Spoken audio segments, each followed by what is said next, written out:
السلام عليكم.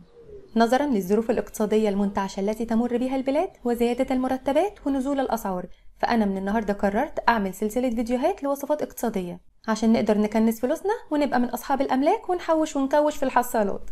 إيه يعني لما تبقى كيلو اللحمة ب 400 ولا 500 جنيه؟ ده حتى في متناول كل مواطن بسيط ولا يهمنا. بس احنا زي ما قلنا عايزين نكنز مرتباتنا اللي مش عارفين نوديها فين. فأنا النهاردة قررت أعمل كفتة مليانة بروتين، وهي كفتة العدس اللي محدش هيقدر يفرقها بسهولة عن كفتة اللحمة العادية. ماله العدس يعني؟ ده حتى مليان بروتين أكتر من اللحوم. ما هي اللحمة مرطرطة في كل حتة ببلاش، مش لاقي اللي ياخدها، بس هي النفس كده وكده يعني. يلا بينا نبدأ قبل ما ايدينا تلبس الكلبوش. لو أول مرة تشوفوني أنا إيمي الشاهي، ما تنسوش تشتركوا في القناة وتعملوا لايك وشير لو اتحبست. أول حاجة هاخد كوباية عدس بني أو عدس بجبة زي ما بتسموه، وهحطه في حلة، وبعدين هحط عليه مية لغاية لما اغطيه، وهسيبه يستوي على النار. انا مش بسلقه، لا، انا عايزاه طري قوي لغايه لما يتهري. نهدي عليه النار بعد ما بيغلي، ولو الميه نشفت من عليه وهو لسه ما استواش كويس نزود عليه ميه مغليه المره دي لغايه لما يستوي كويس وما يتبقاش عليه ميه خالص، يكون شرب ميته كويس. بعد ما استوى وهو لسه سخن نضربه في الخلاط او بالهاند بلندر لغايه لما ينعم كده خالص.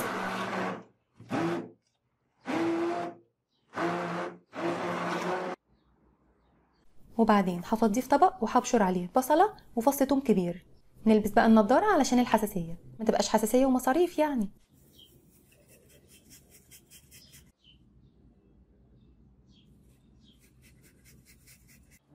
نحط بقى عليه التوابل اللي نحبها: معلقه صغيره من الملح وفلفل الاسود ورشه زعتر وبابريكا وشويه كمون وزعتر.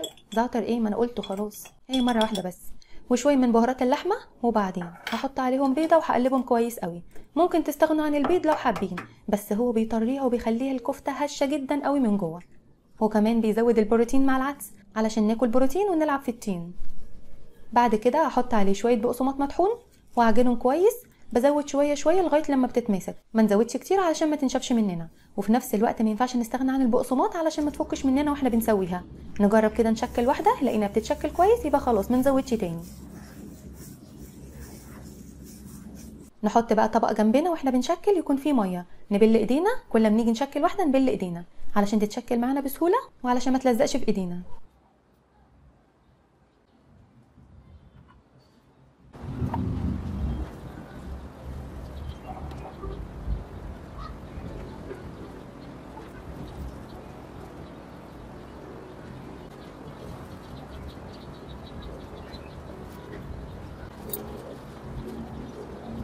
عملت هنا شويه اقراص على شكل دواير وشويه تاني صوابع.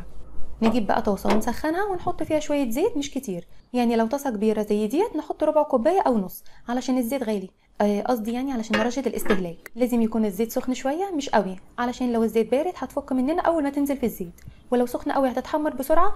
هي اساسا مستويه وكل حاجه مش بتاخد وقت، بس علشان حطينا البيض لازم نديها تحميره كويسه. اعتقد اننا كمان ممكن نعملها بالفول، بس مشكله الفول انه بيطول في التسويه شويه، علشان كده بحب اعملها بالعدس اكتر. اول مره لما اكلتها ما كنتش متخيله انها هتكون طعمها حلو كده، عكس ما كنت متخيله خالص.